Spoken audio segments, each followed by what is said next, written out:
Continuando, então. Alexa, marque 8 minutos. 8 minutos, iniciando agora. Então, como estava falando no vídeo anterior, a alma, quando sai desse corpo, é como se ela abandonasse um casaco muito grosso, pesado. Exatamente essa sensação que eles descrevem no outro lado. O outro se desliga deste, o outro corpo se desliga deste e acompanha a alma, o outro corpo, perispírito. Ele se desliga do corpo e vai com a alma, que assim fica sempre com um envoltório, certo? A alma sempre tem um envoltório. Este último, ainda que fluídico, esse envoltório, né? Isso que envolve a alma. Fluídico, etéreo, vaporoso, invisível para nós, em seu estado normal, não deixa de ser matéria. Embora até ao presente não tenhamos podido assenhorar-nos dela e submetê-la à análise. Ele não conseguiu fazer isso, certo? Submeter esse envoltório perispiritual. Se tivessem cientistas interessados, poderiam... É uma coisa bem complicada, porque já a sessão de materialização ela é complicada. A sessão de materialização do espírito, ela vai necessitar de um médium potente que tenha um fluido especial. Esse fluido que sai do médium é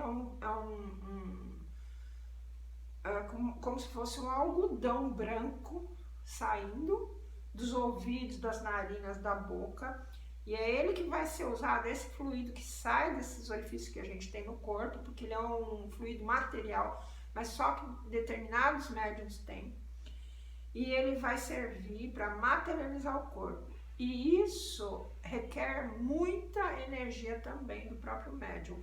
O médium que é o mais conhecido, que é o Peixotinho aqui no Brasil, que fazia as materializações, ele desencarnou mais cedo, por causa dessa energia que ele cedia para que se materializassem os espíritos. Então, se tivesse um cientista interessado, o que faria? Pegaria um médium de efeitos físicos e, se tivesse permissão, só assim ele poderia analisar o perispírito, porque é o perispírito que vai aparecer junto, aparece o espírito, mas ele se materializa por causa do perispírito, que é o que está envolvendo ele, que foi esse fluido que saiu desse médium, que cedeu esse fluido para aquele corpo aparecer, ficar aparente, que também é um fluido semimaterial. Então, esses meios de comunicação entre matéria e espírito, eles são complicados e muito dispendiosos para quem cede também, né? Então, por isso que é um pouco complicado, mas eu acho que se tivesse alguém interessado em fazer esse tipo de pesquisa, se é que já não tem, né? Esse segundo invólucro da alma, ou perispírito, existe, pois, durante a vida corpórea.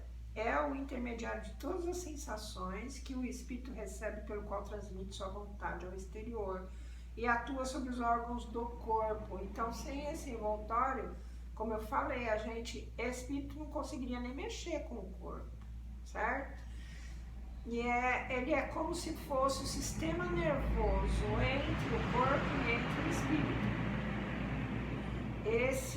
Esse invólucro é ele que leva as sensações do corpo para o espírito. Então ele é um tipo de sistema nervoso também. Porque ele é o intermediário de todas as sensações. Para nos servirmos de uma comparação material, diremos que é o fio elétrico. Tá vendo? É o fio elétrico, é a parte elétrica do cérebro, né, também. É o fio elétrico condutor que serve para a recepção e a transmissão do pensamento. Em suma, um agente misterioso, imperceptível, conhecido pelo nome de fluido nervoso, tá vendo? Tá ligado? É um sistema nervoso, só que espiritual, que desempenha tão grande papel na economia orgânica e que ainda não se leva muito em conta nos fenômenos fisiológicos e patológicos. Tomando em consideração apenas o elemento material ponderável, a medicina na percepção dos fatos se priva de uma causa incessante de ação. Não cabe aqui, porém, o exame dessa questão. Somente faremos notar que, no conhecimento perispírito, a chave de inúmeros problemas até hoje insolúveis. O perispírito não constitui uma dessas hipóteses de que a ciência costuma valer-se para a explicação de um fato. Sua existência não foi apenas revelada pelos espíritos, resulta de observações, como teremos ocasião de demonstrar. Por ora, e por nos não anteciparmos no tocante aos fatos que havemos de relatar, vamos nos limitar a dizer que durante a sua união com o corpo, quer depois de separar-se deste, a alma nunca está desligada de seu perispírito, certo? Você sai do corpo, você vai com o seu perispírito. Hão dito que o espírito é uma chama, uma centelha. Isso se deve entender com relação ao espírito propriamente dito, espírito, como princípio intelectual e moral a que se não poderia atribuir forma determinada. Mas qualquer que seja o grau em que se encontre, o espírito está sempre revestido de um envoltório perispírito, cuja natureza se eteriza à medida em que se depura e se eleva na hierarquia espiritual. De sorte que, para nós, a ideia de forma inseparável é dada ao espírito e não concebemos uma sem a outra. Então, o espírito e o perispírito estão sempre juntos. O perispírito faz, portanto, parte integrante do espírito, como o corpo o faz do homem. Porém, o perispírito só por si não é o espírito, certo? Do mesmo modo que só o corpo não constitui o homem, porquanto o perispírito não pensa. Ele é para o espírito o que o corpo é para o homem, o agente ou instrumento de sua ação. Ou seja, corpo sem alma não funciona. Alma sem o perispírito sem a alma também não funciona. Então é um segundo corpo, certo? Aliás, o perispírito é o primeiro corpo, o segundo é esse material mais grosso. Então a alma sem perispírito, ela não se comunica com a parte mais grosseira de qualquer mundo. E o perispírito sem alma também é a mesma coisa que um corpo sem alma, ele não tem vida. Ele tem a forma humana e quando nos aparece é geralmente com a que revestiu o espírito na condição de encarnado. Então você vai geralmente ver, se você vê o espírito, ele vai aparecer como na última encarnação dele. Daí você poderia supor que o perispírito separado de todas as partes do corpo se modela de certa maneira por este e lhe conserva o tipo. Então o perispírito ele se modela com o espírito, certo? Se o espírito, do jeito que o espírito for, o perispírito vai se modelar do jeito que o espírito for. Entretanto, não parece que se modela de certa maneira por este ele conserva o tipo. Entretanto, não parece que seja assim, com pequenas diferenças quanto às particularidades e exceções feitas das modificações orgânicas exigidas pelo meio em o qual o ser tem que viver. A forma humana se nos depara entre os habitantes de todos os globos. Todos os globos têm essa mesma, os habitantes de cada globo, que muita gente põe uma sonda, não sei aonde, outra sonda e não vê gente ali, tem, só que a gente não consegue enxergar, tem vida ali, só que a gente não consegue enxergar. E eles têm a mesma forma humana em todos os globos. É o que ele fala aqui. Se ele está falando, se ele colocou, é porque ele pesquisou, ele perguntou, ele analisou.